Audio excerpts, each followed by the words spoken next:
ഈ social media ഒക്കെ plus two പഠിച്ചുകൊണ്ടിരുന്ന കാലത്തൊക്കെ എങ്ങനെയാണ് ഹാൻഡിൽ ചെയ്തത്? WhatsApp, Instagram?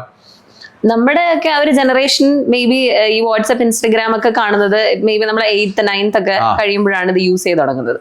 അപ്പോൾ എടുക്കുന്ന സമയത്ത് കുറച്ച് ഒബ്സഷൻ കൂടുതലായിരിക്കും. അതിങ്ങനെ കൂടുതൽ ടൈം നമ്മൾ സ്ക്രോൾ ചെയ്തിരിക്കും. അതന്നെ ഈ പ്ലസ് ടു പഠിച്ചുകൊണ്ടിരിക്കുന്ന ഒരു കുട്ടി, അതായത് സ്റ്റുഡന്റ്, ഇങ്ങനെ കൂടുതൽ സ്ക്രീൻ ടൈം ഇങ്ങനെ സ്പെൻഡ് ചെയ്യുന്നത് നന്നായിരിക്കുമോ? ഒരിക്കലല്ല. ഞാൻ ആക്ച്വലി എനിക്ക് പറ്റിയൊരു തെറ്റായിരുന്നു അത്. ഞാൻ എന്റെ പ്ലസ് ടുവില് ഞാൻ കുറെ ടൈം അത് കാരണം എനിക്ക് നഷ്ടപ്പെട്ടു പോയിട്ടുണ്ട്. റിപ്പീറ്റ് ചെയ്ത സമയത്ത് ഈ സോഷ്യൽ മീഡിയ എങ്ങനെയാണ് ഹാൻഡിൽ ചെയ്തത്? മൊബൈലൊക്കെ എങ്ങനെ ഹാൻഡിൽ ചെയ്തത് പറയാമോ? റിപ്പീറ്റ് ചെയ്ത സമയത്ത് ആദ്യത്തെ ഒരു കുറച്ച് മന്ത്സ് ഞാൻ അത്ര ഓറിയന്റഡ് ആയിരുന്നില്ല. പിന്നെയാണ് ഡ്രോപ്പ് ചെയ്ത ആ ഇയറിന്റെ ആ ഒരു പ്രഷർ വന്നു തുടങ്ങിയപ്പോഴാണ് ഞാൻ സീരിയസ് ആയിട്ട് ഇതിനെപ്പറ്റി ചിന്തിക്കുന്നതും. അപ്പൊ എനിക്ക് മനസ്സിലായി സോഷ്യൽ മീഡിയ അതിന്റെ അൽഗോരിതം അങ്ങനെയാണ് സെറ്റ് ചെയ്തേക്കുന്നത്. നമ്മുടെ ടൈം ഒത്തിരി കൺസ്യൂം ചെയ്യുന്ന രീതിയിലാണ് നമുക്ക് ഇൻട്രസ്റ്റിംഗ് ആയിട്ടുള്ള സാധനങ്ങൾ ഇങ്ങനെ വന്നുകൊണ്ടിരിക്കും ഫീഡിൽ. ഉറപ്പായിട്ടും. അപ്പൊ അതുകൊണ്ട് നമ്മൾ അഡിക്റ്റ് ആക്കും. അപ്പൊ ഞാൻ അഡിക്റ്റും ആയിരുന്നു.